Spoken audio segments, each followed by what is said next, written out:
क्योंकि मैं जब क्लास स्टार्ट करता हूँ तो I am normally starting the class with a compliment and with the address good evening, but जो पहला क्लास है तो as it is the first one class for culture, so it is just a new beginning, so that's why I have preferred the term good morning for today at least. तो देखिए, आप लोगों ने बहुत ही सफलतापूर्वक modern history का part किया, world history का पार्ट किया। अब हम एंशिएंट, मिडिवल एंड कल्चर इस पार्ट पर आ रहे हैं। देखिए, हमारे सेंटर ऑफ जो डिस्कशन होगा उसमें सेंटर ऑफ डिस्कशन में होगा कल्चर, कल्चर एंड हेरिटेज, या आप कह सकते हो हेरिटेज एंड कल्चर,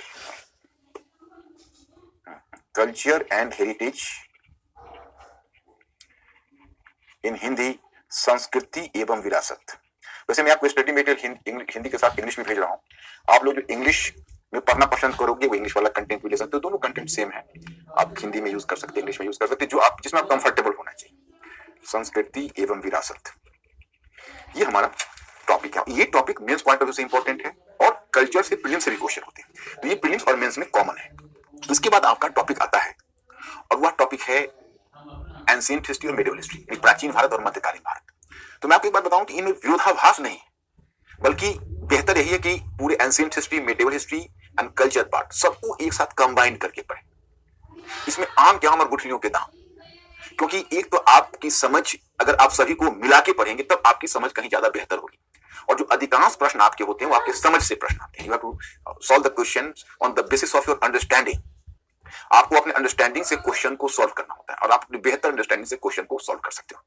तो चलिए, ये टॉपिक आपका है संस्कृति एवं विरासत का टॉपिक। अब मैं पहले आपको बता दूं कि देखिए, जब हम कोई पार्ट पढ़ते हैं तो सबसे पहले हमारे दिमाग में एक बात होनी चाहिए कि आखिर हम क्यों उस टॉपिक को पढ़ते हैं। तो यहाँ पर मैंने पहला आपको टाइटल में ही क्लियर कर दिया कि हम लोग संस्कृति क्यों पढ़ने जा रहे हैं। क्या भारतीय संस्कृति अथवा विरासत की समझ के बिना भारतीय राष्ट्र निर्माण संभव था? जब तक हमारी भारतीय संस्कृति या विरासत की समझ हमारी नहीं होती तो आज भारत राष्ट्र नहीं बनता। भारत को राष्ट्र बनने में हमारी संस्कृति और विरासत का बहुत बड़ा रोल है। ओके, तो आपके मन में एक जिज्ञासा होगी कि भाई संस्कृति और विरासत क्या है। तो देखिए, जो हमें पूर्वजों से मिलता है वो विरासत है, और जो पूर्वजों से मिलता है वो संस्कृति भी है। तो आप कहेंगे भाई हमारी जो विरासत है और संस्कृति है उसमें अगर एक कुछ ऐसा पॉइंट ऑफ डिफरेंस बताइए, हेरिटेज और कल्चर।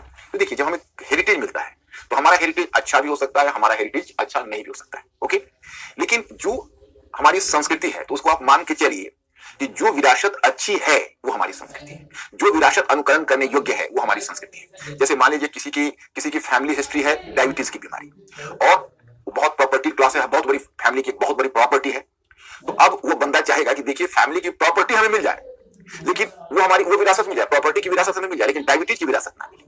तो ध्यान रहे, विरासत में प्रॉपर्टी और डायबिटीज दोनों है, परंतु संस्कृति में केवल प्रॉपर्टी होगी, डायबिटीज नहीं होनी चाहिए। ओके, तो ये दोनों में थोड़ा सा हम अंतर के बिंदु कर सकते हैं। अब आपके मन में अभी क्यूरियोसिटी होगी, लेकिन मैंने आपको बताया है कि आप लोग इतने समय तक मेरे साथ काम कर चुके हो, तो ये people have turn to be a thinking creature. आप लोग एक सोचने वाला प्राणी तो जरूर बन चुके होंगे। तो आइडिया में कम टू योर माइंड कि actually what is basically, in what way our understanding of our culture is going to help us in nation formation और in nation building। मतलब भारत जब राष्ट्र बना तो भारत को राष्ट्र बनने में हमारी संस्कृति ने किस प्रकार की भूमिका निभाई, हमारे आपके दिमाग में एक बहुत जिज्ञासा होगी। तो मैं आपको बता दूं, मैं पूरा एंशिएंट हिस्ट्री, मिडिवल हिस्ट्री करते हुए मॉडर्न हिस्ट्री तो मैंने आपको modern history point of view से करवाया ही है, कल्चर पॉइंट ऑफ व्यू से भी मॉडर्न हिस्ट्री का कुछ पार्ट करवाऊंगा। आज मैं आपको अपना पूरा स्ट्रक्चर बता देता हूं तो आपकी समझ में आ जाएगा। तो चलिए, ये हुआ हमारे टॉपिक का ancient history, medieval history and culture. इसको हम कंबाइन पढ़ने जा रहे हैं।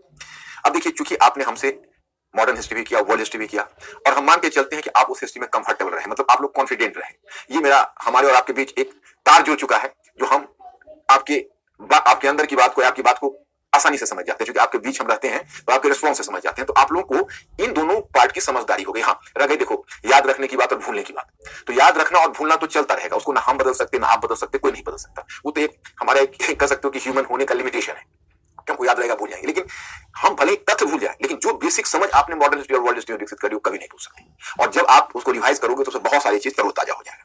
तो चलिए, हम अब आते हैं उस मुद्दे पर कि जब हमने वर्ल्ड हिस्ट्री किया या मॉडर्न हिस्ट्री किया, तो आप जानते हो कि हिस्ट्री में मैंने सिर्फ आपको हिस्ट्री पढ़ाया नहीं, I have done some sort of paradigm shifting. हमने पैराडाइम शिफ्टिंग किया है, मतलब कि हिस्ट्री के क्षेत्र में और हिस्ट्री पढ़ने और पढ़ाने के क्षेत्र में I have done some sort of innovation.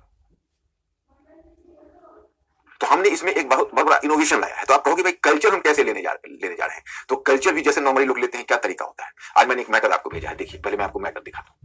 आज जो मैंने आपको मैटर भेजा, अंकुर अभी ये लोगों ने डाउनलोड तो नहीं किया होगा हमारे मैटर को, जहां तक हमें ध्यान है। Please inform me my friends कि कल्चर पर आज कल्चर की तैयारी कैसे करें, मतलब भारतीय संस्कृति की तैयारी कैसे करें, इस पर मैंने आपको एक अध्ययन सामग्री भेजी। आप सेट टू द मैटर, वो शायद बारे जो हमारे स्टूडेंट्स हैं वो लोग भी प्लीज आप लोग कनेक्ट रहो और आप लोग अपना रिस्पॉन्स बताते चलो। पढ़ा नहीं, यस ओके, कोई बात नहीं, हो जाएगा। अब देखिए आज हमने जो आपको इस मैटर को तो लगाया मिस्टर अंकुर आपने, देखिए तो वैसे आपने नहीं पढ़ा है तो मैं आपको, अरे कहाँ है मैटर, ओके देखिए हम आपको बताते हैं, जस्ट 1 मिनट, जस्ट 1 मिनट।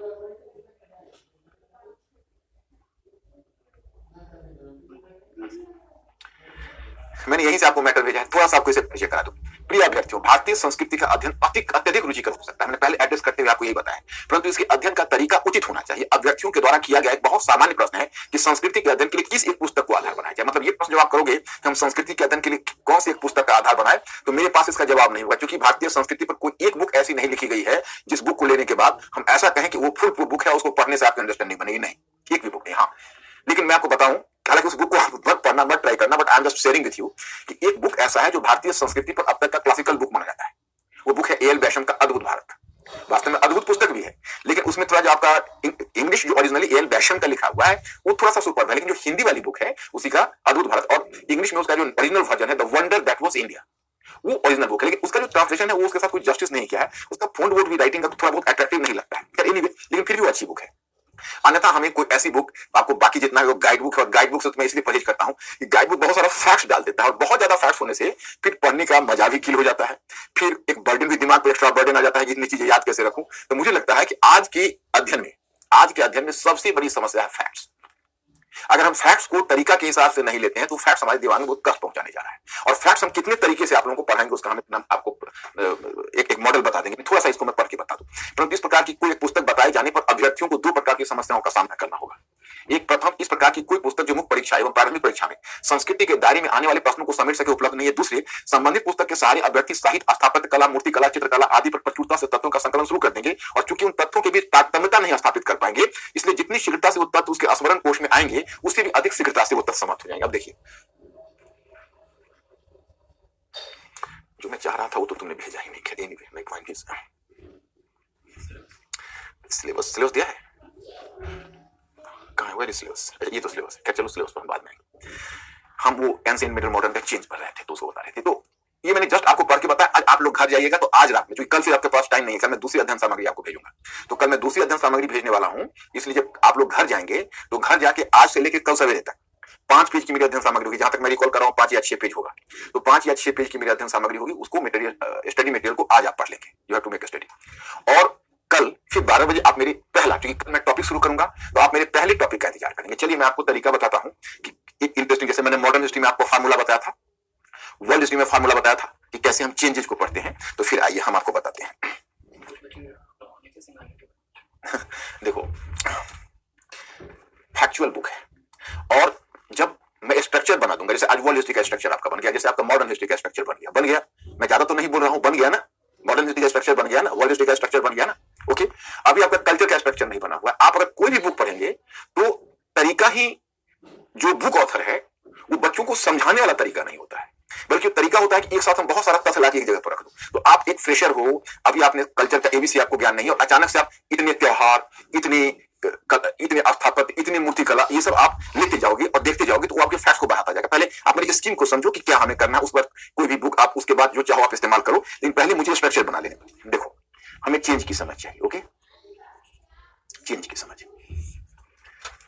अब चेंज की समझ चाहिए तो हम इतिहास को कैसे करते हैं बताइए। जैसे हम जो पढ़ना है वो है प्राचीन काल,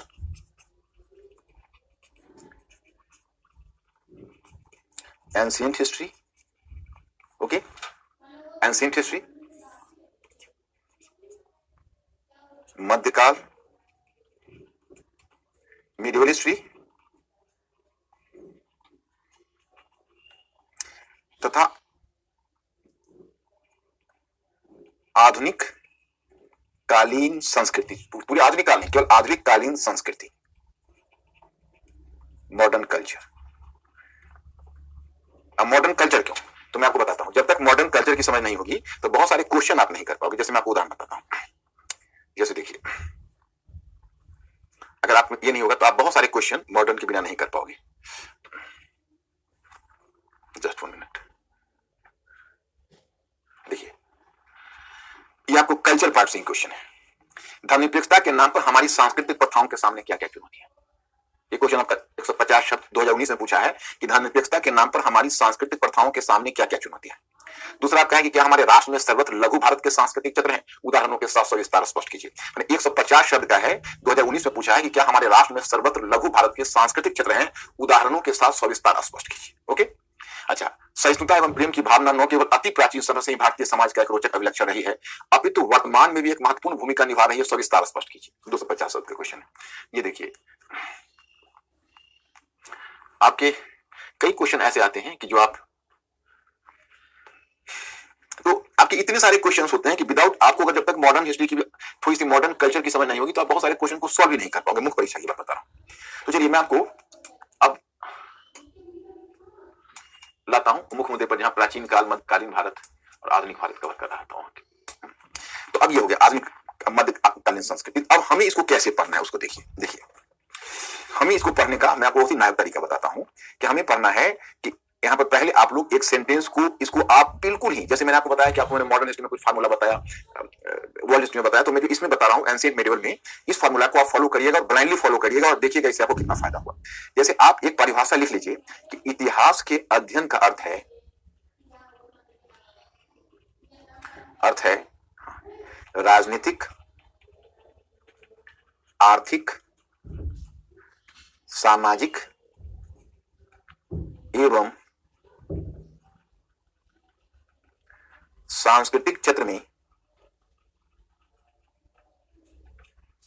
परिवर्तन के तत्वों को रेखांकित करना। ये मैंने हिंदी में कहा, अगर इंग्लिश वाले कोई होंगे तो उसको ऐसे नोट डाउन करना कि to study history means to underline the forces of changes and those of continuity in political, economic, social and cultural fields. मतलब कोई अगर आपसे पूछे कि भाई इतिहास का अध्ययन क्या है, तो आपको इतिहास का अध्ययन यार तथ्य नहीं है, तथ्यों का संग्रह तो हरगिज इतिहास का अध्ययन नहीं। तो आप पूछेंगे भाई ये तथ्य क्या है, तो उदाहरण है। जो तथ्य है वो उदाहरण है, जिसको आप फैक्ट्स बोलते हो, इतिहास में वो उदाहरण है, वही मैं आगे सिद्ध करता हूं। तो इसका अध्ययन करना है। अब देखिए, अब अध्ययन करना है तो उसके लिए हम कैसे इसको डिवाइड करें, कैसे इस अध्ययन को करें। तो इसका हमने एक तरीका, फार्मूला जो हमें अपनाना है उसको देखिए। यह है, पहले हम पूरी हिस्ट्री को, जहां तक हमें अध्ययन करना है उसको हम बांट लेते हैं। पहले हम करते हैं खंड 1। तो खंड 1 में मैं इतने टॉपिक को मैं खंड 1 में, पार्ट 1 में मैं इतना टॉपिक आपका ईयर मार्क करने जा रहा हूं। पार्ट 1 में हम सबसे पहले पार्ट 1 में करेंगे पूरा पाषाण काल,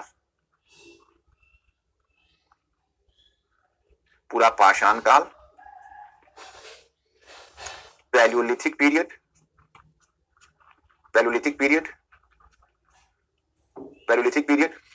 आप लोग अगर देना चाहो तो इसको मैं आपको डिटेल्स में बताऊंगा। मध्य पाषाण काल, मेजोलिथिक पीरियड। देखो, जो पैलियोलिथिक पीरियड है वो लाखों वर्ष पहले से शुरू होकर लगभग 10,000 ईसा पूर्व तक रहता है, 10,000 ईसा पूर्व तक, 10,000 BC। और जो मध्य पाषाण काल है, मेजोलिथिक पीरियड, वो लगभग 10,000 ईसा पूर्व से शुरू होकर 6,000 ईसा पूर्व, 6,000 ईसा पूर्व तक रहता है। फिर आता है नव पाषाण काल, न्यूलिथिक पीरियड। ये आता है न्यूलिथिक पीरियड, और न्यूलिथिक पीरियड लगभग 6,000 ईसा पूर्व से, starting from 6,000 BC onwards. So that is the period of, that is neolithic period. And neolithic period के बाद then you comes to the topic ताम्र पाषाण काल।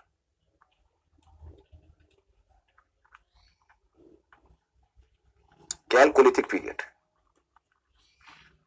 और फिर हड़प्पा सभ्यता, हड़प्पन सिविलाइजेशन, और फिर एक बार ताम्रपाषाण काल हम लिखेंगे। हालांकि इस ताम्रपाषाण काल को हम हटा सकते हैं, बाद में लिख सकते हैं, फिलहाल आपको आइडिया देने के लिए मैं कर रहा हूं कि इतने टॉपिक को हम पार्ट 1 में रखते हैं। तो आप कहोगे भाई इतने टॉपिक को पार्ट 1 में रखने की वजह क्या है, मतलब ये जो टॉपिक आपने पार्ट 1 में रखा है, what is the basis for that. तो इसका बेसिस यह है कि actually we are having the informations about this part of history simply on the basis of archaeological evidence। हम लोग इतिहास के इस खंड की जो जानकारी प्राप्त करते हैं वो इतिहास के इस खंड की जानकारी केवल और केवल पुरातात्विक साक्ष्य के आधार पर करते हैं। इस काल के अध्ययन के लिए हमारे पास साहित्य अवेलेबल नहीं है। ये सब मैं आपको जब सिलेबस शुरू करूंगा ये सब याद करवा दूंगा क्लास में। You people have to memorise all the things. और जैसे आपको याद होगा मॉडर्न हिस्ट्री में हम लोगों ने मेंस और पीटी दोनों का साथ साथ क्वेश्चन किया था, कल्चर वाले में भी हम मेंस का भी क्वेश्चन करेंगे। अब कल्चर केवल कहना उचित नहीं है, एंशिएंट, मेडिएवल एंड कल्चर, वो तीनों को हम लोग साथ लेके चल रहे हैं। तो अब ये वाला जो आपका पार्ट है इसमें भी हम मेंस का भी पार्ट करेंगे और पीटी का भी। अब देखिए, अब हमें यहाँ अंडरलाइन करना है चेंज। तो तुम लोग यही टॉपिक को अगर पढ़ते हो, किसी बुक से पढ़ते हो, देखो अब कहोगे भाई ये टॉपिक का क्या है, तो प्रीलिम्स से तो देखो, प्रीलिम्स से मोटे तौर पर हड़प्पन सिविलाइजेशन और कैलकोलिथिक फेज से क्वेश्चन होता है। प्रीलिम्स में पैलियोलिथिक से, मेसोलिथिक से, नियोलिथिक से नहीं के बाद मतलब प्राय क्वेश्चन नहीं होता है। रेयरली कोई एक आध पूछे, नहीं तो नहीं पूछते। लेकिन पैलियोलिथिक, मेसोलिथिक और नियोलिथिक आपको याद होगा जब हम वर्ल्ड हिस्ट्री आपको कवर करवा रहे थे तो आपको पहले हमने एंशिएंट वर्ल्ड और मिडिवल वर्ल्ड बताया था। तो जब तक हम पैलियोलिथिक, मेसोलिथिक और नियोलिथिक आपको नहीं पढ़ा लेंगे तब तक हम आपको हड़प्पन सिविलाइजेशन समझा ही नहीं सकते। क्योंकि हड़प्पन सिविलाइजेशन ऐसा नहीं कि आसमान से गिरा है या जमीन फोड़ के निकला है, बल्कि it was having a very मतलब स्ट्रॉन्ग मटेरियल बेसिस। और उसका मटेरियल बेसिस तैयार किया है पूरा पाषाण का, नवपाषाण का, विशेष कर नवपाषाण काल। तो यहाँ पर आते हैं। दूसरी बात है कि मेंस में आपका एक मेसोलिथिक पीरियड या मध्य पाषाण काल से आपका क्वेश्चन पूछा है 2015 में, 2015 यूपीएससी में। और हड़प्पन सिविलाइजेशन से मेंस में एक क्वेश्चन पूछा आपका 2014 में, 2014 में। तो 2014-15 में इस पार्ट से क्वेश्चन पूछा जा चुका है। इसका मतलब है कि इस पार्ट से भी क्वेश्चन वो पूछेंगे।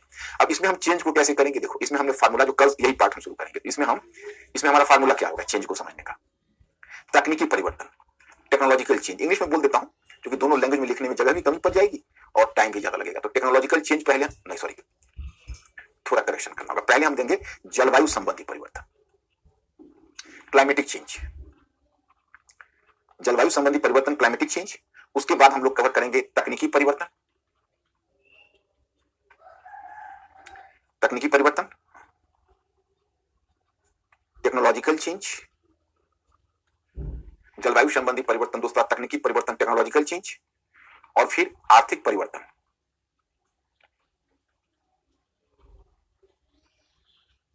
Economic change, economic change. और इसको इकोनॉमिक चेंज करना टेक्निक, इसको हम ऐसा नाम देंगे, अलग नाम देंगे, जीविकोपार्जन संबंधी परिवर्तन, जीविकोपार्जन।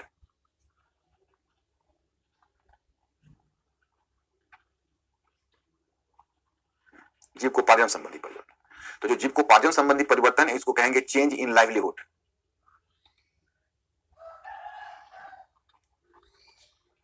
जीविकोपार्जन संबंधी परिवर्तन मतलब चेंज इन लाइवलीहुड। उसका आगे आ जाएगा सामाजिक संबंधों में परिवर्तन, और सामाजिक संबंधों में परिवर्तन का जब हम एक मिनट सामाजिक संबंधों में परिवर्तन पर नजर डालेंगे तो जो actually change in social relations, और तब सबसे लास्ट में सांस्कृतिक दृष्टिकोण में परिवर्तन।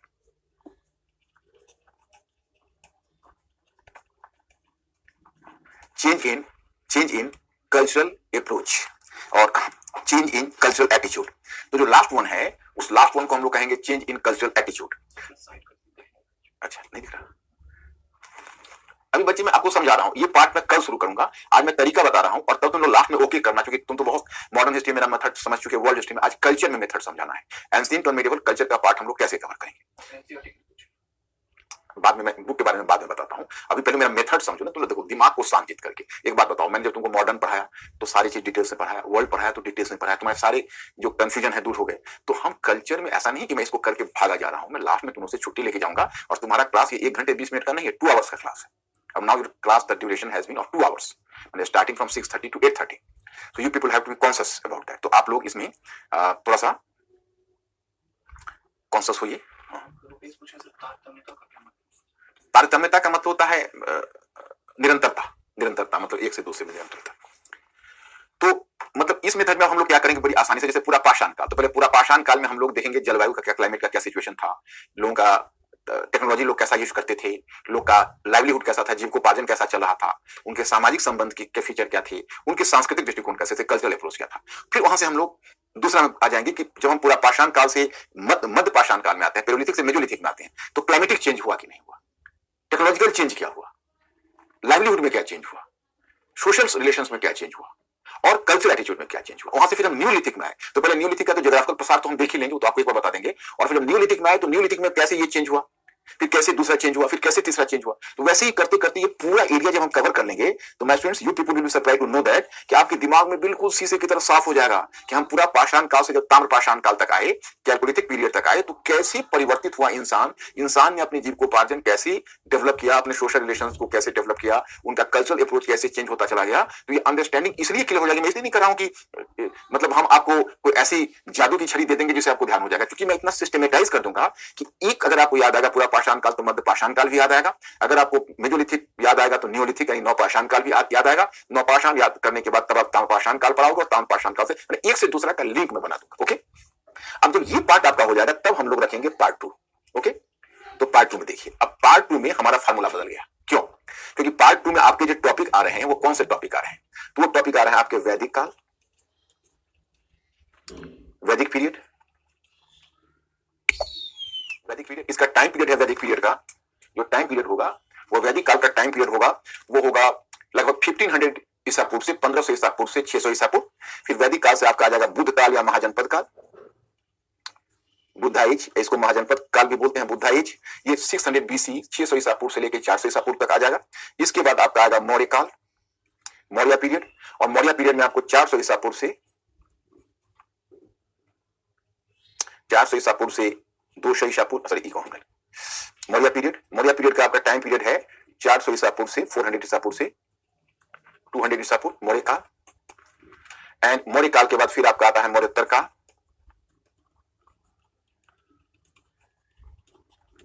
पोस्ट मौर्य पीरियड, किसका है 200 ईसा पूर्व से, इसमें आ गए, इसमें 200 ईसा पूर्व से लेकर 300 C मतलब 300 ईस्वी। और फिर उसके बाद आपका आ गया गुप्त काल, गुप्ता पीरियड, ये आ गया 300 C। अब हम लोग ईस्वी के बाद चल रहे हैं, Gupta period 300 C to 600 C। उसके बाद आपका आ गया गुप्तोत्तर काल, गुप्तोत्तर काल, गुप्तोत्तर काल मतलब post Gupta period, post Gupta period you know. And post Gupta period में आपका आ गया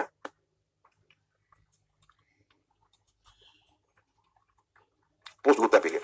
तो जब आप पोस्ट गुप्ता पीरियड पर आ गए तो पोस्ट गुप्ता पीरियड में तब आप आ गए 600 C से 750 C। तो एंशिएंट हिस्ट्री का पार्ट यही समाप्त होता है, एंशिएंट हिस्ट्री का, प्राचीन भारत का इतिहास। लेकिन मैं यहीं पर नहीं रुकूंगा। ओके, यहीं पर मैं नहीं रुकूंगा, मैं अब इसमें एक दूसरा तरीका, मतलब गुप्तोत्तर काल के बाद मैं एक एज और जोड़ूंगा और ये होगा पूर्व मध्यकाल। क्योंकि पूर्व मध्यकाल में क्यों जोड़ रहा हूं, तो इन जो चेंजेज आप वैदिक पीरियड से लेकर आप पोस्ट गुप्ता पीरियड तक जो चेंजेज आप समझते आ रहे हो, ओके, तो जो चेंजेज आप समझते आ रहे हो, चेंज आप जो समझते आ रहे हो, तो वो चेंजेस से ही जुड़ा हुआ अर्ली मिडिवल एज है। मतलब वो जो पीछे परिवर्तन आपने देखा है, जो पीछे परिवर्तन आपने सोचा है, उन परिवर्तनों से ये अलग नहीं है। जो परिवर्तन पीछे आपने देखा है उसी परिवर्तन की श्रृंखला से जुड़ा हुआ है। इसलिए जो अर्ली मिडिवल एज है उसका टाइम पीरियड है, उसका time period, early medieval age का टाइम पीरियड आता है 750। इसका जो टाइम पीरियड है अर्ली मिडिवल एज का वो 750 से लेकर 1200 तक है, मतलब 1200 पीरियड का टाइम है। तो आप कहोगे कि भाई पहला पार्ट आपने बनाया था पूरा पाषाण काल से ताम्रपाषाण काल यानी कैलकोलिथिक पीरियड, और दूसरा पार्ट बनाया वैदिक पीरियड से लेकर अर्ली मिडिवल एज। तो ये बांटने की बेसिस क्या है? तो देखो माय फ्रेंड्स, पहला पार्ट में हमारे पास जो उसमें स्टडी का सोर्स था वो एक ही था, and the basis of the source of study was simply archaeological evidence. लेकिन जो ये पार्ट आप देख रहे हो इसमें हमें स्टडी का सोर्स बदल गया है और आर्कियोलॉजिकल सोर्स के साथ plus literary source, archaeological source भी है और आर्कियोलॉजिकल सोर्स के साथ लिटरेरी सोर्स है, यानी साहित्यिक स्रोत। मतलब हमारे पास पहले पुरातात्विक साक्ष्य भी है और पुरातात्विक साक्ष्य के साथ साहित्यिक ग्रंथ है, उस आधार पर भी इस काल का स्टडी करते हैं। तो ये दूसरा वाला पार्ट हमारा हो गया। ओके, अब देखिए आपको बताता हूं अब हम लोग क्या करेंगे कि इसमें हम चेंज कैसे देखेंगे। जैसे पहले वाला में तो मैंने तकनीकी परिवर्तन वगैरह वगैरह कहा, इसमें हमको चेंज कैसे देखना है या कैसे समझना है। देखो इसमें चेंज यानी परिवर्तन हम ऐसा करेंगे, हम इसको डिवाइड कर लेंगे। पहले राजनीतिक, पहला क्षेत्र हम राजनीतिक लेंगे यानी पॉलिटिकल, और पॉलिटिकल में इसको दो पार्ट में बांटना है। एक पार्ट होगा भौगोलिक विस्तार। अब भौगोलिक विस्तार में जैसे ज्योग्राफिकल एक्सटेंशन है या आप कह सकते हो ज्योग्राफिकल एक्सपेंशन है, इसमें हम लोग पॉलिटिकल में पहले करेंगे राज्य, साम्राज्य, राजवंश एवं शासक, मतलब state, empire, dynasty and the ruler, ये हमारा एक पार्ट होगा। दूसरा होगा इसमें प्रशासन, एडमिनिस्ट्रेशन। दूसरा जो हमारा प्रशासन होगा, ये प्रशासन मतलब हम राजनीतिक में हम लोग दो खंड लेकर चलेंगे, एक राज्य साम्राज्य, राजवंश और शासक, मतलब भौगोलिक विस्तार, कैसे राज्य बना, राज्य बनता है तो कैसे साम्राज्य बनता है, साम्राज्य के बाद कैसे ये राजवंश है, राजवंश में कौन कौन से इंपॉर्टेंट शासक हैं, आपको याद होगा। तो इस तरीके से हम इसको करेंगे पहले वाले, और दूसरे वाले में प्रशासन को लेंगे। तो ये दो पार्ट को अगर हमने ले लिया तो हमारा राजनीतिक पार्ट हो गया। ओके, अब जब राजनीतिक पार्ट हमारा हो गया तो अब नेक्स्ट वन हमारा आता है इसमें, नेक्स्ट में हम लेंगे आर्थिक, आर्थिक यानी इकोनॉमिक। अब इकोनॉमिक में हमारा क्या होगा, इसमें होगा कृषि, एग्रीकल्चर, कृषि माने एग्रीकल्चर, शिल्प एवं उद्योग, एग्रीकल्चर शिल्प एवं उद्योग, क्राफ्ट एंड इंडस्ट्री, मतलब एग्रीकल्चर भी इसमें होगा, शिल्प एवं उद्योग, क्राफ्ट एंड इंडस्ट्री, और क्राफ्ट इंडस्ट्री कॉमा व्यापार, ट्रेड यानी व्यापार, ट्रेड, एंड मुद्रा, मुद्रा मनी इकोनॉमी, मुद्रा यानी मनी, और नगरीकरण, अर्बनाइजेशन। इतना एरिया हम लोग इकोनॉमी में पकड़ेंगे, इकोनॉमी में हम लोग इतना एरिया पकड़ेंगे, समझ गए। और फिर हम लोग आ जाएंगे समाज में, सोसाइटी। सोसाइटी में हमारा होगा वर्ण एवं जाति, वर्ण एवं कास्ट, वर्ण एवं जाति। ओके, और वर्ण एवं जाति, फिर महिलाओं यानी विमेन, महिलाओं, शूद्रों एवं अछूतों की दशा, अछूतों की दशा, वर्ण एवं जाति, महिलाओं, शूद्रों एवं अछूतों की दशा, मतलब कंडीशन ऑफ वुमेन, मतलब वही करेंगे वर्ण एवं जाति, सॉरी वर्ण and caste, condition of women, Shudras and untouchables. इतना हमको सोसाइटी में लेना है। अब हमें लेना है संस्कृति, कल्चर, कल्चर। ओके, अब कल्चर में कई चीजें आ जाती है, जैसे कल्चर में हमारा आएगा धर्म एवं दर्शन, रिलीजन एंड फिलोसफी, पहला धर्म एवं दर्शन, फिर भाषा एवं साहित्य, भाषा एवं साहित्य, भाषा एवं साहित्य का मतलब लैंग्वेज एंड लिटरेचर। अब भाषा एवं साहित्य हुआ, उसके बाद धर्म एवं दर्शन, भाषा एवं साहित्य, और भाषा एवं साहित्य के बाद कला, आर्ट। अब कला में बहुत सारा है, आर्किटेक्चर हम लोग रखेंगे, यानी आर्किटेक्चर, पेंटिंग्स, स्कल्पचर मतलब स्थापत्य कला, मूर्ति कला, चित्रकला, संगीत, नृत्य, सभी इसमें रखेंगे, एवरीथिंग। ये हो गया कला। और कला के बाद तब हम लोग एक और ले लेंगे विज्ञान एवं प्रौद्योगिकी, साइंस एंड टेक्नोलॉजी। तो विज्ञान और प्रौद्योगिकी, इतना पार्ट हमारे कल्चर में। अब मैं स्टूडेंट्स, अब मुझे ये कहना है कि कोई भी स्टूडेंट्स, क्या टेम्परेचर है 25, कोई भी स्टूडेंट है वह अगर पढ़ने के क्रम में, just try to understand the point, कि ये इतनी जितने सारे टॉपिक्स मैंने आपको बताए हैं, political, economic, social and culture, तो कल्चर तो हमारा पास लास्ट है, बाकी हमारा पॉलिटिकल है, इकोनॉमिक एंड सोशल है। तो अगर अकेला मुझे कल्चर पढ़ना होता तो मैं केवल नीचे वाले को पढ़ के काम चला लेता, हमको पॉलिटिकल, इकोनॉमिक और सोशल से मतलब ही नहीं था। लेकिन पॉलिटिकल, इकोनॉमिक एंड सोशल का पार्ट हम कंपल्सरीली करना चाहिए हमें, इसलिए हमने कहा कि एंशिएंट और मेडिवल, पूरे एंशिएंट और मेडिवल को कल्चर से जोड़कर पढ़ना हम लोगों के लिए बुद्धिमानी है, समझदारी है। क्यों? क्योंकि इसके दो फायदे हमें होंगे। एक तो यह होगा कि प्रीलिम्स में पॉलिटिकल, इकोनॉमिक और सोशल से भी क्वेश्चन होंगे, वो केवल कल्चर तक ही लिमिट नहीं रहेगा। हाँ, कल्चर से ज्यादा हो सकता है, परंतु उधर से भी क्वेश्चन हो सकते हैं। और प्रीलिम्स में जहां एक ही क्वेश्चन के लिए मारामारी हो रही हो, वहां हम इतना ज्यादा जोखिम नहीं ले सकते, नंबर वन। नंबर टू, कि मेरा मानना है, जो आगे आप भी मानोगे, अभी तो आप लोगों के दिमाग में ये बुक पढ़ लूं, वो पढ़ लूं, अभी आपको लगता है मैं पढ़ लूं, लेकिन आप लोगों को तो नहीं लगना चाहिए। अब आई डोंट नो कि आप लोग पीछे अपने से मॉडर्न और वर्ल्ड, अच्छा एक बात बताओ, आप में से कोई ऐसे भी हो जो केवल कल्चर में हमारे साथ जुड़ रहे हो, तो हम उनको भी एडजस्ट कर देते हैं, वो तरीका बिल्कुल आराम से हम आपको समझा देंगे, कोई प्रॉब्लम नहीं होगा। हमारा तरीका ही इतना सुगम है कि कोई भी इसको, इसलिए थोड़ा सा वेबसाइट और जो दोनों है वहां से थोड़ा हमको इन्फॉर्म करो कि आप ऐसा है कि कल्चर से आप शुरू कर रहे हो।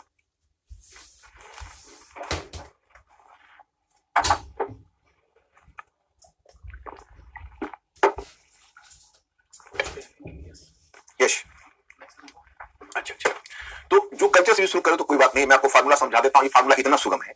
तो अब पॉलिटिकल, इकोनॉमिक एंड सोशल करने के बाद कल्चर का भी जाना पड़ेगा। जैसे मैंने क्या कहा, आधी खुली खिड़की से और घूंघट की ओर से हम बाहर का संसार देखेंगे तो नहीं समझ में आएगा। अगर हमारी खिड़की खुलेगी, घूंघट हट जाएगा, तो बाहर का संसार बहुत ही स्पष्ट और क्लियर नजर आएगा। वही बात कल्चर का है कि कल्चर, देखो अब कल्चर के लिए जैसे स्थापत्य कला है, आप ही बताओ, राजवंश के द्वारा उसको डायनेस्टी, डिफरेंट पॉलिटिकल डायनेस्टी उसको पैट्रोनाइज करता है, मर्केंटाइल क्लास उसको पैट्रोनाइज करता है। रिलीजन है, तो रिलीजन जो धर्म है उसका संबंध सोसाइटी से होता है, उसका संबंध इकोनॉमी से होता है, उसका संबंध राजनीति से होता है। कई राजवंश भी, अब जैसे अशोका है, he was coming from a dynasty but he patronise Buddhism, Kanishka patronise Buddhism, Kanishka ने बुद्धिज्म को पैट्रोनाइज किया, तो राजवंश के द्वारा भी धर्म को संरक्षण मिलता है, राजवंश के द्वारा भी कला को संरक्षण मिलता है। तो इन सब के बीच बड़ा ही इंटीमेट रिलेशनशिप है, बहुत गहरा संबंध होता है। हम इसको अलग अलग पार्ट में बांट के नहीं देख सकते। सो मैं स्टूडेंट्स, इसलिए हम सबको समग्रता से देखेंगे। अब देखो, अब हमारा फार्मूला इसमें क्या होगा जो सुटेबल होगा। जैसे वैदिक काल, हमने अब मेंटली अलर्ट हो, अब मेरी बात को गौर से सुनना। जैसे वैदिक काल है तो हम ऐसे टॉपिक लेंगे जैसे वैदिक पीरियड है, तो पहले हम लोग उसको टारगेट करेंगे कि जैसे कोई भी राजनीतिक इतिहास है, तो राजनीतिक इतिहास को हम जैसे कोई मैप लिया, मान लीजिए यही मैप है, तो हमने उसको मैप में लिया। ओके, तो मैप में जब हम उसको कवर करते हैं, मैप में उसको लेते हैं, तो हमें उसमें रेखांकित करना है। पहले एक मिनट, इसको थोड़ा मैं और इंडिकेट कर दूं। अब देखिए, एक चीज इंडिकेट करता हूं मैं, फिर इस पर आता हूं। जैसे मैंने आपको बताया कि चेंज हमको अंडरलाइन करना है, तो चेंज अंडरलाइन करते हुए मैं आपको एक फार्मूला बताऊंगा कि चेंज, जब आप चेंज को रेखांकित करोगे, परिवर्तन को, तो आपको 2 डायग्राम फॉलो करना है। जैसे एक डायग्राम है, डायग्राम नंबर 1 है, इसको आप मान के चलिए डायग्राम नंबर 1 है। नंबर 1, इस डायग्राम में क्या है, 4 सर्कल हम बनाए, 4 सर्कल बनाए। तो सबसे बाहरी सर्कल को हमने मान लिया राजनीतिक, पॉलिटिकल, उसके अंदर जो सर्कल है उसको मान लिया इकोनॉमिक, उसके अंदर जो सर्कल है उसको मान लिया सोशल, उसके अंदर जो सर्कल है उसको मान लिया कल्चरल, सांस्कृतिक। तो अब ये डायग्राम नंबर 1 यह बताएगा कि जब परिवर्तन की प्रक्रिया चलती है, when the process of change was going on, तो political change was going to be too fast. जब हमें परिवर्तन की प्रक्रिया चलती है, तो परिवर्तन की प्रक्रिया में जो पॉलिटिकल चेंज है, जो राजनीतिक परिवर्तन है, वो बहुत तेजी से होता है। आप देखोगे, राज्य बनेगा, फिर साम्राज्य आ जाएगा, साम्राज्य टूटेगा, फिर राज्य आ जाएगा, यह राजवंश आएगा, वह राजवंश जाएगा। उसके अंदर वाला सर्कल है इकोनॉमिक चेंज। तो पॉलिटिकल चेंज के बाद जब आप इकोनॉमिक चेंज देखते हो, तब आपको पता चलता है कि राजनीतिक परिवर्तन की तुलना में आर्थिक परिवर्तन कम होता है। राजनीतिक परिवर्तन की तुलना में आर्थिक परिवर्तन धीमा होता है। It was going to be slow, उसकी तुलना में यह धीमा होता है आर्थिक परिवर्तन। तो ये थोड़ा कम चेंज होता है। और जब आर्थिक परिवर्तन से आप सामाजिक परिवर्तन पर आओगे, तो और धीमा होता है। तो जो वर्ण है, वर्ण से जाति बनती है, और जाति और वर्ण का जो इतिहास में परिवर्तन है, परिवर्तन उतनी तेजी गति से नहीं होता है जितनी तेजी गति से राजवंश का होता है। महिलाओं की दशा है, शूद्रों और अछूतों की दशा है। ओके, अब उसके बाद जब तुम सांस्कृतिक पर आते हो, तो सांस्कृतिक चेंज सबसे धीमा होता है। Cultural change was going to be slowest, उससे धीमा कोई नहीं। That's why you know that even today, suppose you can say that the supremacy of Brahmanas was established in the past, but the supremacy of Brahmanas is still followed. Supremacy of Brahmanas is still, you can say, viewed and still given priority by a large section of people. मतलब जो पहले ब्राह्मणों की श्रेष्ठता वैदिक period में स्थापित हुई, वो आज तक कोई ना कोई रूप में चली आ रही है। ये हमारी है संस्कृति, जो सांस्कृतिक दृष्टिकोण है वो बहुत कम परिवर्तित होता है। तो I think are you clear, ये पॉइंट आपको क्लियर हुआ होगा, आप समझ पाए होंगे। तो ये एक डायग्राम ये बोलता है, और एक दूसरा डायग्राम यही डायग्राम है। देखो, अब इसी को हम डायग्राम नंबर 2 भी बना दिया। कहोगे कैसे? तो हम उन 4 सर्कल से हमको मतलब है, इन 4 सर्कल का हम नाम बदल देंगे। जैसे ऊपर वाले को हम राजनीतिक, पॉलिटिकल, उसके नीचे वाले को हम इकोनॉमिक, यानी उसके पॉलिटिकल, उसके नीचे वाले को सोशल, उसके नीचे वाले को कल्चरल, और सबसे नीचे वाले को इकोनॉमिक बना देंगे, इकोनॉमिक। तो ये जो डायग्राम है, ये बताएगा कि सबसे पहले इकोनॉमिक चेंज होता है, जो मैंने वर्ल्ड हिस्ट्री में आप लोगों को बताया था, याद होगा। जब आर्थिक परिवर्तन होता है, तो राजनीतिक परिवर्तन भी होता है, सामाजिक परिवर्तन भी होता है, और सांस्कृतिक परिवर्तन भी होता है। ओके, तो आर्थिक परिवर्तन राजनीतिक, सामाजिक और सांस्कृतिक परिवर्तन को दिशा देता है, और फिर जब राजनीतिक, सामाजिक और सांस्कृतिक परिवर्तन होता है, तो आर्थिक परिवर्तन को भी प्रभावित करता है। जैसे अभी आप लोगों ने पढ़ा नहीं होगा, लेकिन आप बताइए, जो बौद्ध पंथ का उद्भव हुआ, तो क्या बौद्ध पंथ के उद्भव का संबंध आप मध्य गंगा घाटी में कृषि अर्थव्यवस्था के प्रसार और द्वितीय नगरीकरण से जोड़ पा रहे हो या नहीं? क्योंकि वो एरिया भी आपका पढ़ा हुआ नहीं है। जब एक बार आप उस एरिया को पढ़ लोगे, तो देखोगे कि मध्य गंगा घाटी में जो कृषि अर्थव्यवस्था का प्रसार हुआ और कृषि अधिशेष हुआ, in middle Gangetic basin there was the agrarian surplus that led to the multiplication of crafts, the rise of money economy and finally second urbanization. जब उसमें ये हुआ, तो फिर वहां पर आप देखोगे कि जो एग्रीकल्चर, जो अधिशेष हुआ, जो एग्रेरियन सरप्लस आया, वो एग्रेरियन सरप्लस ने मल्टीप्लिकेशन ऑफ कास्ट को संभव बनाया। फिर मल्टीप्लिकेशन ऑफ कास्ट है, फिर ट्रेड है, और ट्रेड ने फाइनली अर्बनाइजेशन को प्रोत्साहन दिया। तो ये जो अर्बन इकोनॉमी आई, तो अर्बन इकोनॉमी ने बुद्धिज्म, जैनिज्म और इस तरह के विरोधी पंथों का रास्ता तैयार किया। जब इकोनॉमिक सरप्लस आया, तो उससे राज्य निर्माण को प्रोत्साहन मिला, यानी स्टेट फॉर्मेशन को। और जब इकोनॉमिक सरप्लस जैसे अब आया, तो राज्य निर्माण हुआ, स्टेट फॉर्मेशन हुआ। और जब इकोनॉमिक सरप्लस आया, वो बाकी क्षेत्रों में भी चेंज को प्रोत्साहन दिया। जैसे सोसाइटी में पहले की तुलना में डिवीजन बढ़ गया, धर्म के क्षेत्र में नए नए धार्मिक पंथों का उद्भव हुआ। इन सभी का परस्पर संबंध है। उसी तरह जब बौद्ध पंथ और जैन पंथ आया, तो उसने अपने ढंग से इकोनॉमी को प्रोत्साहन दिया। अगर जैन और बौद्ध पंथ ने इकोनॉमी को प्रोत्साहन नहीं दिया होता, अर्थव्यवस्था को प्रोत्साहन नहीं दिया होता, तो फिर व्यापारी वर्ग का समर्थन बौद्ध और जैन पंथ को नहीं मिला होता। तो मैं स्टूडेंट्स यहाँ पर मुझे केवल आपको मैसेज यह देना है कि जितना चेंजेज पढ़ोगे वो चेंजेज एक दूसरे से सारे चेंजेज जुड़ेंगे। इसलिए कल्चर भी पॉलिटिकल, इकोनॉमिक और सोशल से अलग नहीं है। अगर कोई अकेला कल्चर पढ़ना चाहेगा तो उसको मजा नहीं आएगा और कॉन्फिडेंस नहीं आएगा। तो इसलिए अगर हम एंशिएंट और मेडिवल हिस्ट्री और कल्चर सबको आपस में जोड़कर पढ़ते हैं तो हमें उल्टा दोहरा फायदा है। इसलिए प्रीलिम्स और मेंस को अलग अलग बिल्कुल करने की आवश्यकता नहीं है, ना एंशिएंट में ना मॉडर्न और वर्ल्ड में, तो मेंस ही मेंस है, तो उसमें कोई समस्या है ही नहीं। तो पहले इतना हमको एश्योर करिए, मिस्टर को पूछिए मेरे स्टूडेंट से, इतना तक अगर आप लोग समझ गए होंगे, कोई प्रॉब्लम तो यहां तक नहीं है, क्योंकि मैं इस वार्ता को आगे बढ़ाऊंगा और कुछ और चीजें भी सिद्ध करना चाहूंगा।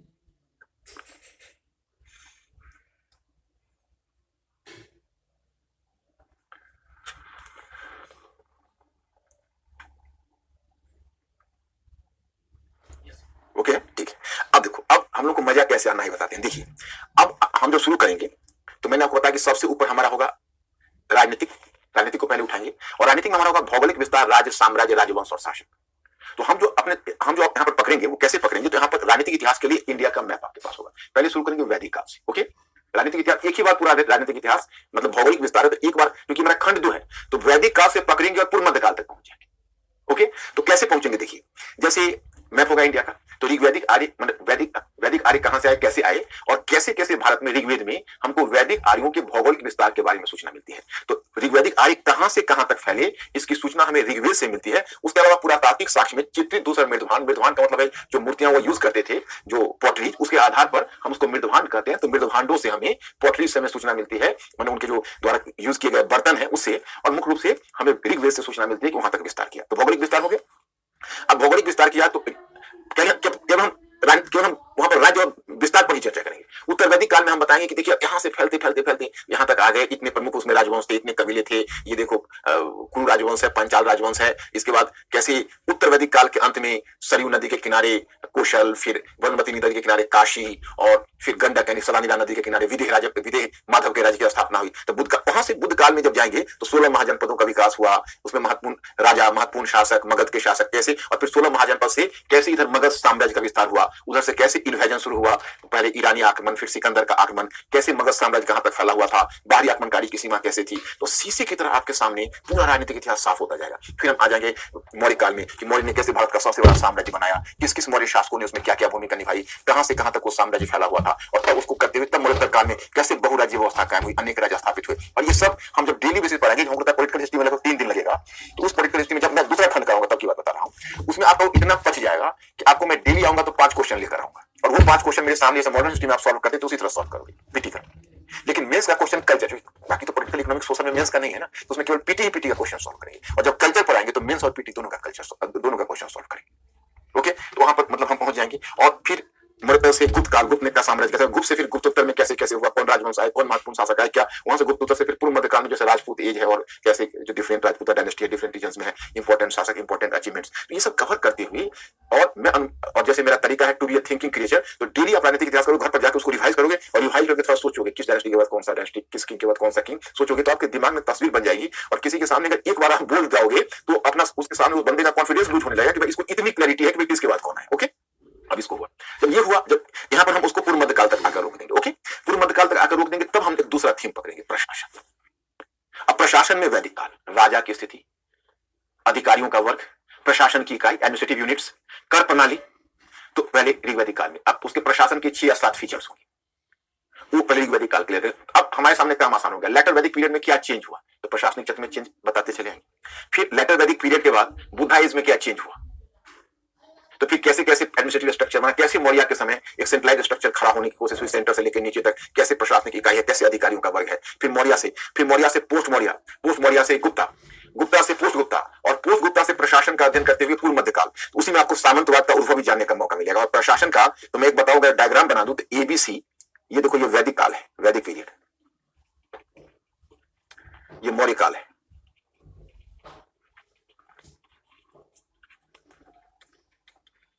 और ये पूर्व मध्यकाल है। मतलब Vedic period, Maurya period and early medieval period. और whenever you are moving from Vedic period to Maurya period, तो आप वैदिक पीरियड से मौर्य पीरियड तक मुड़ते हुए आप महसूस करेंगे द एलिमेंट्स ऑफ सेंट्रलाइजेशन, जो परिवर्तन का तत्व है वह वैदिक पीरियड से मौर्य पीरियड तक जो परिवर्तन का तत्व है, वो परिवर्तन का तत्व बढ़ता चला जाता है वैदिक पीरियड टू मौर्य पीरियड। मतलब वैदिक पीरियड से जब मौर्य पीरियड में आओगे तो धीरे धीरे एक जनजाति मतलब ट्राइबल है, अभी वो बिखरा हुआ है, वो धीरे धीरे केंद्रीयकरण बढ़ता जाएगा और मौर्य तक जाकर केंद्रीयकरण अपनी पराकाष्ठा पर पहुंच जाएगा।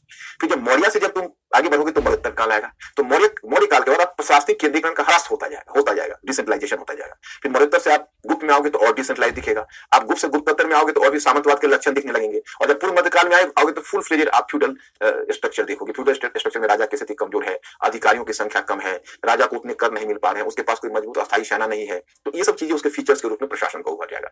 तो अब एक बात तुम आंख बंद करोगे, मैं आपसे पूछूंगा कि ऐसा है कि वैदिक काल से आप सीधा शुरू करिए, और वैदिक काल से शुरू करके आप हमें पूर्व मध्यकाल तक प्रशासन में की संरचना में होने वाले परिवर्तनों को बताइए, तो एक ही बार में आप हमें बताते चले जाएंगे, और घंटे भर या आधे घंटे में आप मुझे पूरा चेंज सुना सकेंगे, तब मैं समझूंगा कि आपकी तैयारी पूरी हुई। उसी प्रकार से जब आप इसके बाद आप आएंगे इकोनॉमिक, तो इकोनॉमिक में वैदिक पीरियड में कैसे पशु चरण अर्थव्यवस्था में कृषि की द्वितीय भूमिका है, शिल्प का कम भूमिका है, क्राफ्ट का, ट्रेड की कम भूमिका है, मनी इकोनॉमी का प्रयोग नहीं हुआ, रूरल इकोनॉमी है। लेटर वैदिक पीरियड में कैसे चेंज हुआ, लेटर वैदिक पीरियड से लेकर बुद्धा एज में कैसे चेंज हुआ, तो लेटर वैदिक पीरियड में धीरे धीरे इकोनॉमी स्टैब्लिश हुई, एग्रीकल्चर का इंपॉर्टेंस बढ़ा, धातु में आयरन का प्रयोग शुरू हुआ, और फिर लेटर वैदिक पीरियड में सोसाइटी एक्चुअली इकोनॉमी रूरल ही थी, ग्रामीण ही थी, लेकिन सरप्लस आना शुरू हुआ, व्यापार का थोड़ा ज्यादा विकास है, शिल्पों का ज्यादा विकास है। जब बुद्धा एज में आओगे तो सेकेंड अर्बनाइजेशन, द्वितीय नगरीकरण, मध्यगंगा घाटी में कृषि अधिशेष को फैला हुआ, उसके बाद शिल्पों का विकास हुआ, व्यापार का विकास हुआ, पहली बार आहत मुद्रा पंचमार्ट कॉइन्स आना शुरू हुआ, मनी इकोनॉमी वहां से, और मौर्य में आए तो और इकोनॉमी का क्या करना है, कैसे मौर्योत्तर में कैसे सेकंड अर्बनाइजेशन अपनी पराकाष्ठा पर पहुंच गया, रोमन ट्रेड वहां से लेके,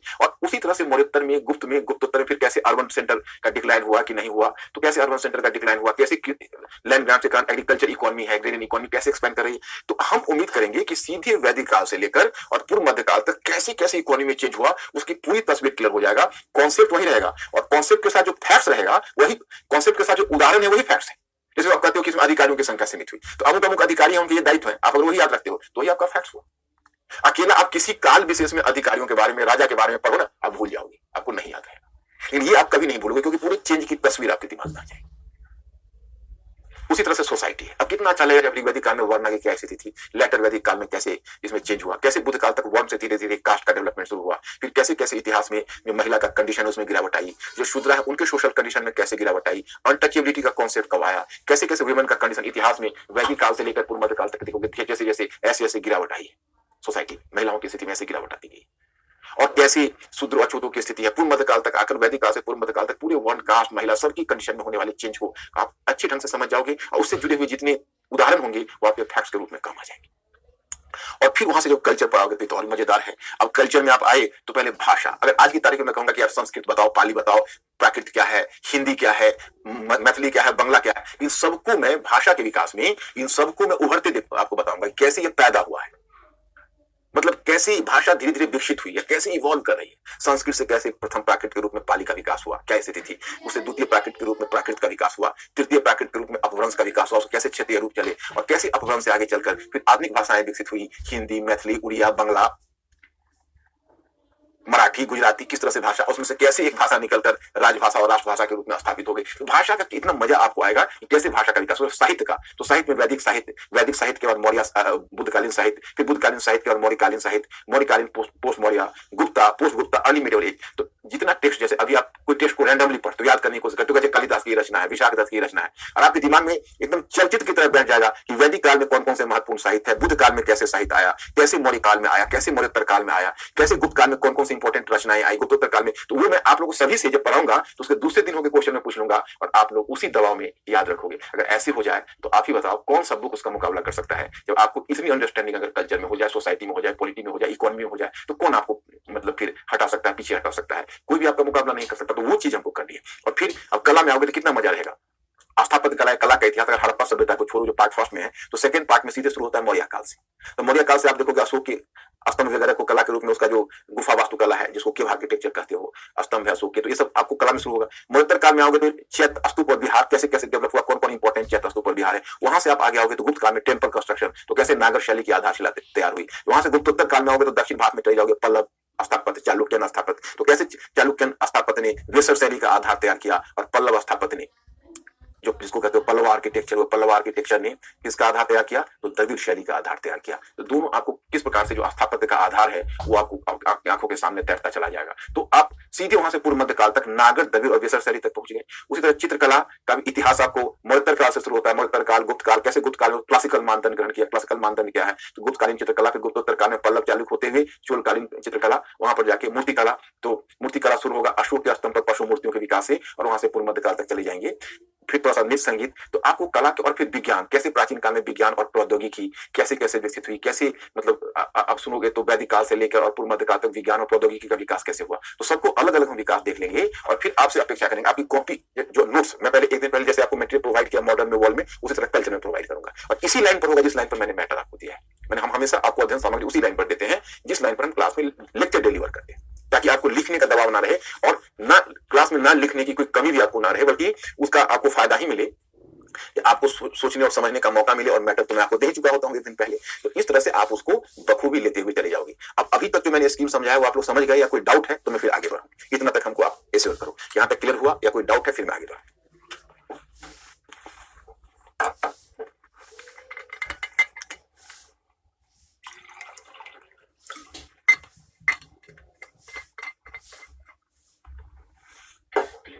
क्लियर है? अब जब पार्ट 2 हमारा हो जाएगा तब हम पार्ट 3 में देखो क्या लेंगे। पार्ट 3 में हमारा होगा सल्तनत काल, सल्तनत पीरियड। सल्तनत पीरियड का काल होता है जैसे वहां 750 से 1200 है, तो ये हो जाएगा 1200 सीई मन ईस्वी से लेकर 1200 से लेकर यहां आ जाएगा 1526 यानी बाबर के आगमन 1526, और तब हमारा हो जाएगा मुगल काल।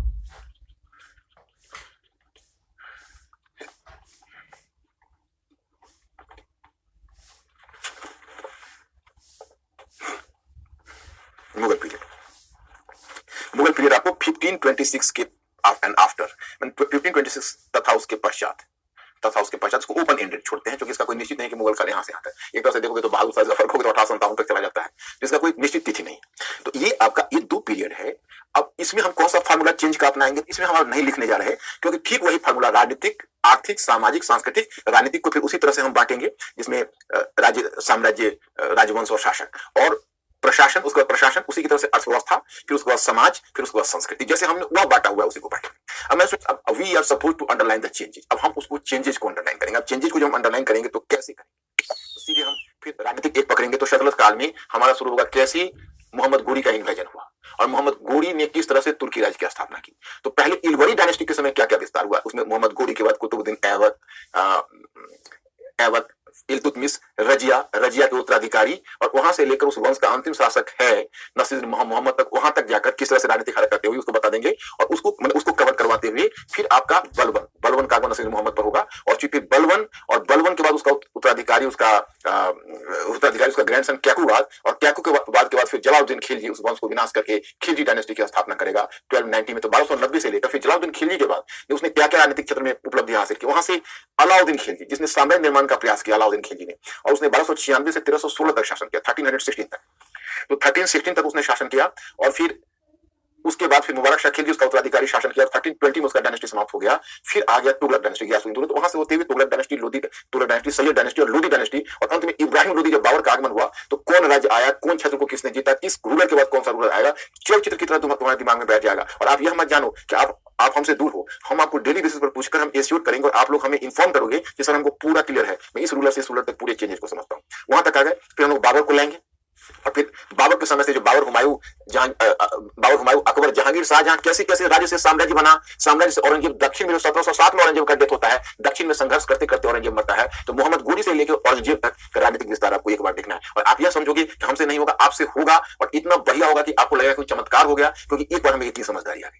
अब प्रशासन में सल्तनत कालीन प्रशासन कैसे कैसे सेंट्रलाइजेशन है, उसी में आपको इक्तादारी समझने का मौका मिलेगा, उसी में सेंट्रल एडमिनिस्ट्रेशन समझने का, सरकार मतलब सिख परगना इकाई वगैरह समझने का मौका मिलेगा, लैंड रेवेन्यू सिस्टम में रिफॉर्म समझने का अलाउद्दीन खिलजी का बाकी शासक का मिलेगा। और वहां से जब तुम मुगल में आओगे तो फिर मुगल में किस तरह से सल्तनत काल की तुलना में प्रशासनिक केंद्रीयकरण मुगल में कैसे ज्यादा है, सेंट्रल बीच में शेरशाह आ जाएगा, शेरशाह का एडमिनिस्ट्रेशन, फिर वहां से मुगल, और मुगल में कैसी मनसबदारी, जागीरदारी, लैंड रेवेन्यू सिस्टम में जब्ती, आईने 10 साल, मतलब रैंडम क्वेश्चन आप यूपीएससी में जाओ, स्टेट सर्विसेज में जाओ, कहीं भी पीटी में रैंडम क्वेश्चन पूछेंगे, अब आपकी तस्वीर क्लियर है। फिर उसी तरह से इकोनॉमी, सल्तनत कालीन इकोनॉमी कैसे अर्बन इकोनॉमी का डेवलपमेंट हुआ, मुगल के काल में कैसे इकोनॉमी का विस्तार हुआ, कैसे यूरोपीय कंपनी उसी समय आई हुई थी, और मुगल काल का तो 18वीं सदी का पूर्वार्ध तक तो आप मॉडर्न भी कर चुके हो। तो वहां तक लेते हुए फिर सोसाइटी में, पहले जो सोसाइटी था वो वर्टिकल डिवाइडेड था, ब्राह्मण, क्षत्रिय, वैश्य और शूद्र। अब हिंदू एवं मुसलमान, तो मुस्लिम सोसाइटी क्या फीचर्स है, हिंदू सोसाइटी क्या फीचर्स है, कास्ट सिस्टम यहाँ भी है, कास्ट सिस्टम वहां भी है। मतलब मुस्लिम सोसाइटी में पहले कास्ट सिस्टम नहीं था, हिंदू सोसाइटी के संपर्क में वहां भी कास्ट सिस्टम आ गया। तो दक्षिण एशिया की जो मुस्लिम सोसाइटी वो अलग हो गई, because in Muslim society in South Asia was going to develop some sort of the caste system and caste influence. तो ये वहां से सोसाइटी पर, अब उसके बाद तब आ जाएगा कल्चर पर, तो कल्चर पर फिर वही आर्ट एंड आर्किटेक्चर। अब इसमें मूर्तिकला नहीं होगा, आर्ट एंड सल्तनत काल में कैसे आर्किटेक्चर का डेवलपमेंट हुआ, सल्तनत कालीन आर्किटेक्चर डिफरेंट सुल्तानों ने कैसे डेवलप किया, मुगल काल में कैसे डेवलप होता चला गया, वहां से लेकर ताजमहल तक यानी शाहजहां तक हम लोग अचीवमेंट, औरंगजेब के काल में 3 आर्किटेक्चर बना है, वहां तक लेते चले जाएंगे। मूर्तिकला इस काल में नहीं है, चित्रकला सल्तनत काल में हल्का सा पेंटिंग है, मुख्य रूप से मुगल कालीन पेंटिंग्स आप देखोगे। और मुगल कालीन पेंटिंग्स के बाद भाषा साहित्य, हाँ सबसे पहले धर्म, भक्ति एंड सूफी, तो मैं भूल गया, भक्ति एंड सूफी एक बहुत इंपॉर्टेंट टॉपिक है मध्यकाल का, भक्ति एंड सूफी। भाषा और साहित्य में फारसी, कला बाद में आएंगे, पहले हम भक्ति सूफी धर्म आपको कराएंगे, वहां रिलीजन और फिलोसफी में भक्ति सूफी, फिर भक्ति सूफी में आपको विस्तार से समझने का मौका मिलेगा, बहुत इंपॉर्टेंट टॉपिक है। उसके बाद फिर मैं आपको भाषा साहित्य में कैसे फारसी और भारतीय भाषाओं का विकास हुआ, जैसे पीछे आपने जहां छोड़ा था वहीं से हम लोग पकड़ लेंगे। उसके बाद फिर हम वहां से आगे आएंगे और भाषा साहित्य के बाद मैं आपको कला में स्थापत्य कला, आर्किटेक्चर का इवोल्यूशन बता दूंगा, पेंटिंग्स का इवोल्यूशन, और पेंटिंग्स के बाद तब जाके थोड़ा सा संगीत कला, मतलब बेसिकली म्यूजिक, पेंटिंग्स और पेंटिंग्स के बाद म्यूजिक। तो आपको कोई नहीं, तो इस तरह से आप पहुंच जाओगे। इसके बाद हम थोड़ा सा पार्ट आपको अर्ली मेडिवल कराएंगे। अर्ली मेडिवल इसलिए आवश्यक है तो आपके लिए आवश्यक है। मैं अभी आपको एक अपना स्कीम बताता हूं तो आपकी समझ में आ जाएगा। तो अब थोड़ा अनुमान करो, मॉडर्न हिस्ट्री तो तुमने ऑलरेडी किया हुआ है, तो अब देखो राजनीतिक इतिहास को नहीं लो। राजनीतिक इतिहास तुमने वैदिक काल से शुरू किया, पूर्व मध्यकाल तक आए, कौन सा राज्य बना, साम्राज्य बना, फिर वहां से आप मुगल काल में आए तो सॉरी तो वहां से फिर आप सल्तनत काल में आए, 1200 तक के बाद मोहम्मद गोरी के टाइम से शुरू किया, तो वहां से लेते हुए तुम चले गए औरंगजेब तक। अब उसके बाद भारत में ब्रिटिश धीरे धीरे कैसे प्रभावी होते जाएंगे, मतलब पूरा 18वीं सदी के पूर्वार्ध में तो तुमने देखा कि औरंगजेब का साम्राज्य कैसे बिखर गया, कैसे जाट सिख इधर उधर, उसको मॉडर्न वाली कॉपी से थोड़ा रिवाइज कर लोगे। फिर ब्रिटिश ने कैसे पलासी और बक्सर से जीतना शुरू किया, वाणिज्यिक चरण में ब्रिटिश ने कैसे विस्तार किया, और विशेषकर औद्योगिक चरण में डलहौजी तक कैसे विस्तार हुआ। तो एक टाइम ऐसा आएगा जो मैं पूछूंगा, एक बार बताओ, वैदिक काल से लेकर डलहौजी तक कौन राज्य आया, कैसे साम्राज्य बना, आप हमें 1 घंटे में जरा बताओ, 1 आवर में। तो आप पहले रिवाइज करके और फिर दिमाग में सोच के सेट करके मुझे बता सकते हो, हाँ या ना?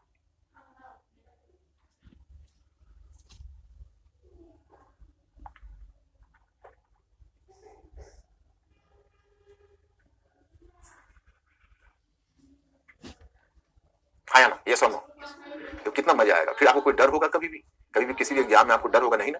अब प्रशासन पढ़ाओ, वैदिक कालीन प्रशासन से लेकर तब तुम पूर्व मध्यकाल तक, अब तब तुम जो सेकंड पार्ट है सल्तनत कालीन प्रशासन और मुगल कालीन प्रशासन, और उसके बाद ब्रिटिश शासन के अंदर जो प्रशासनिक संरचना का विकास हुआ।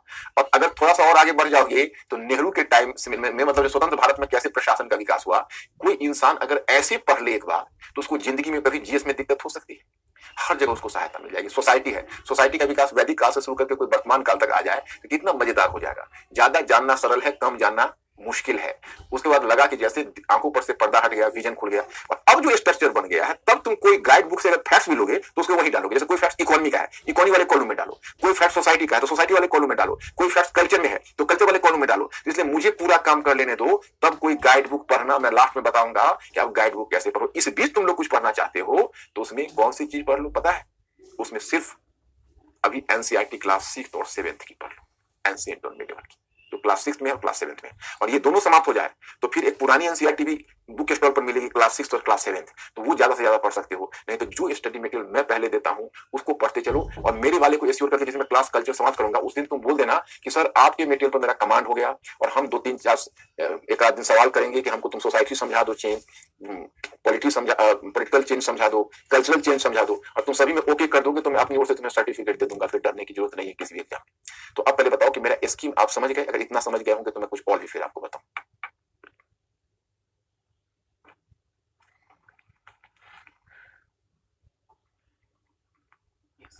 ओके, वेबसाइट को भी देखो, दोनों स्टूडेंट्स को केयर ले रहे हो ना? वेबसाइट पर कौन है? और मेरे ये स्टूडेंट्स हैं, सभी लोग ओके हैं, तो दैट्स अ गुड थिंग। अब देखिए, आपके सिलेबस में इतना कम दिया है, कल्चर में इतना ही दिया है, कोई आदमी ठगा जाए। जैसे भारतीय संस्कृति में प्राचीन काल से आधुनिक काल तक की कला के रूप, साहित्य और वास्तुकला के मुख्य पहलू शामिल होंगे। मतलब कि भारतीय संस्कृति में प्राचीन काल से आधुनिक काल तक की कला के रूप, साहित्य और वास्तुकला के मुख्य पहलू शामिल होंगे। ओके, तो ये जो तुम देख रहे हो बस इतना ही आपके सिलेबस में दिया हो, इसी में पूरी दुनिया है। अब तुमको मैंने क्वेश्चन दिखाया कि मॉडर्न का पार्ट है, मॉडर्न के पार्ट में मैं बताऊंगा कि मैं आपको क्या लेने जा रहा हूं। देखो, ये भी वही मैंने आपको बताया ना, इसी में इसको समझाया हुआ है मैंने। देखो, जैसे प्राचीन भारत का क्रमिक विकास में हमने ये इतने टॉपिक लेना है, फिर इसको प्रथम खंड में तकनीकी समाज परिवार की परिकल्पना का विकास, आसपास के परिवेश, इसको इसी तरह से बढ़ता है। अब इसमें क्वेश्चन पूछा है, क्वेश्चन हमने दिया है।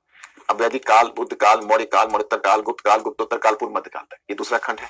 अब दूसरा खंड का डिवीजन, दूसरा खंड का धर्म, दर्शन, भाषा, साहित्य, शिक्षा एवं विकास, और शिक्षा का विकास भी लेना है। कला, शिल्प एवं तकनीकी, वैज्ञानिक दृष्टिकोण, विदेशी लेखकों, यात्रियों, भारत के विषय में समझ, ये भी थोड़ा सा ले लेते हैं। धर्म है, वैदिक धर्म है, मानववाद वगैरह, ये बुद्ध काल धर्म आंदोलन, मौर्य काल धर्म, फिर धर्म का ये रूप है। देखो भाषा में ऐसे ही भाषा के डायग्राम से हम आपको यहीं पर बनवा देंगे, अपनी कॉपी में आपको लिखवा देंगे। उससे क्या होगा कि आपको डायग्राम खुद से लिखोगे तो याद रहेगा, इसको देखने से शायद तुमको याद ना रहे।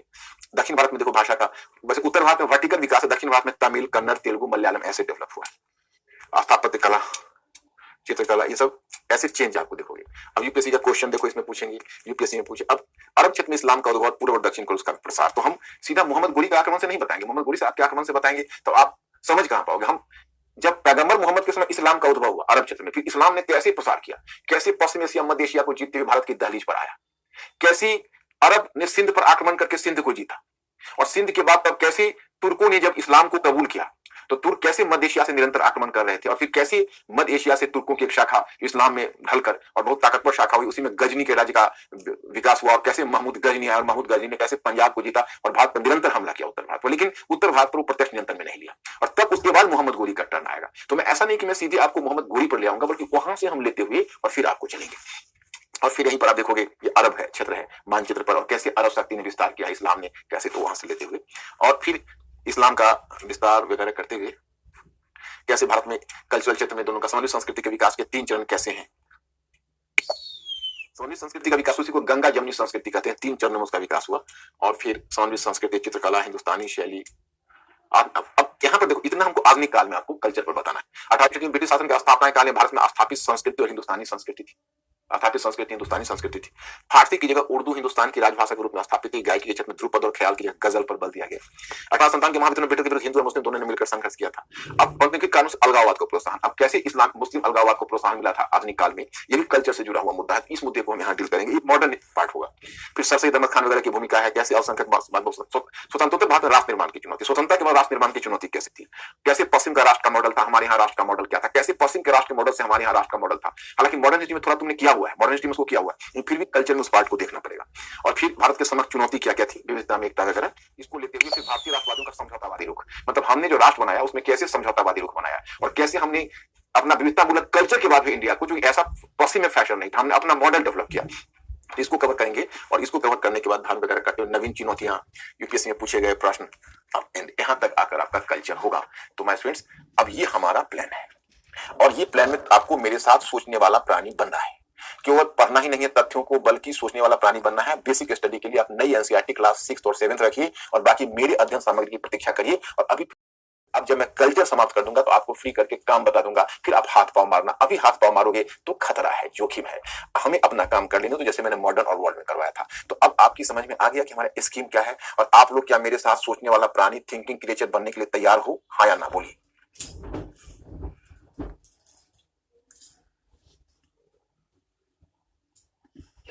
रेडी है?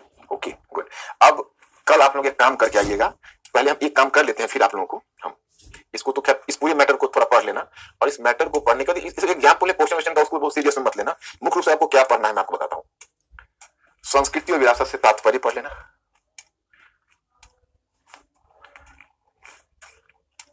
संस्कृति और सभ्यता में क्या संबंध है इसको पढ़ लेना। वर्तमान में हम सभ्यता की चर्चा बहुत कम सुनते हैं, किंतु संस्कृति की चर्चा बहुत अधिक हो रही है, इसका क्या कारण है। क्लासिकल आर्ट से क्या तात्पर्य है, किस स्थिति में कला क्लासिकल मानदंड ग्रहण करती है। संस्कृति और धर्म में क्या संबंध होता है। क्या संस्कृति में प्रतिगामी तत्व, प्रतिगामी का मतलब होता है प्रगतिहीन, अगर प्रतिगामी में दिक्कत हो तो ध्यान देना, प्रगतिहीन प्रगतिहीन तत्व हो सकता है जिसमें बदलाव लाने की जरूरत होती है। क्या संस्कृति का दुरुपयोग भी किया जा सकता है।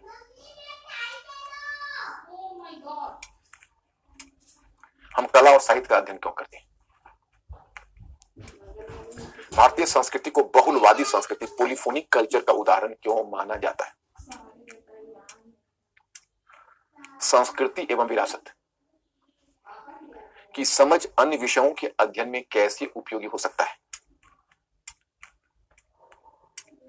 अंग्रेजी वाले अंग्रेजी में पढ़ लेना, हिंदी वाले हिंदी में। अब ये क्वेश्चन देखने का, क्वेश्चन तो स्पेशली मैंने जैसे जैसे आपका चैप्टर आगे बढ़ता जाएगा मैं क्वेश्चन खुद करवाता जाऊंगा, जैसे मैंने क्वेश्चन राइटिंग वर्ल्ड में करवाया, मॉडर्न में, तो उसी तरह से जो प्रीवियस ईयर्स के क्वेश्चन हो सब तो मैं खुद करवा दूंगा आपको, और क्वेश्चन आपको लिखने का भी आदत डलवाऊंगा। आप पहले से अब कल्चर तक लिखते लिखते अब तक आपको कमांड हो जाएगा राइटिंग पर, यू विल फील कॉन्फिडेंट, ये मेरा विश्वास है। तो आज मैं यही इसको लेक्चर को विराम देता हूं, क्योंकि आज तो आपको ज्यादा जो मुझे तरीका बताना था, अब कल से मैं नियमित कक्षा आरंभ करता हूँ। अगर कोई क्वेरीज है इन लोगों का तो आप पूछ सकते हो, मैं आपके प्रश्न को जवाब देने की स्थिति में हूँ। तो कोई अगर तैयारी से संबंधित क्वेरीज हो, कोई मुद्दा हो तो आप रख सकते हो, दोनों जगह देखना अंकुर।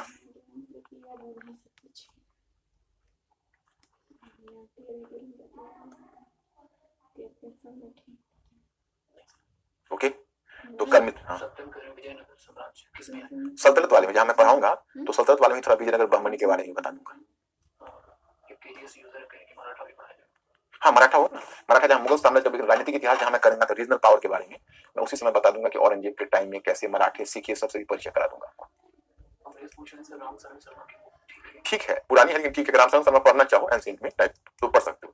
रामशरण शर्मा बहुत अच्छे ऑथर है, मार्क्सवादी हैं, और मार्क्सवादियों का टाइम थोड़ा सा मतलब उनके बहुत सारे डेटाज हैं जो अब आउटडेटेड हो चुके हैं, लेकिन रामशरण शर्मा बहुत अच्छे हिस्टोरियन है। तो रामशरण शर्मा की बुक बहुत क्लियर है, मैं अपने स्टूडेंट लाइफ में उनके पुस्तक को बहुत लाइक करता था, जो कोई शक नहीं।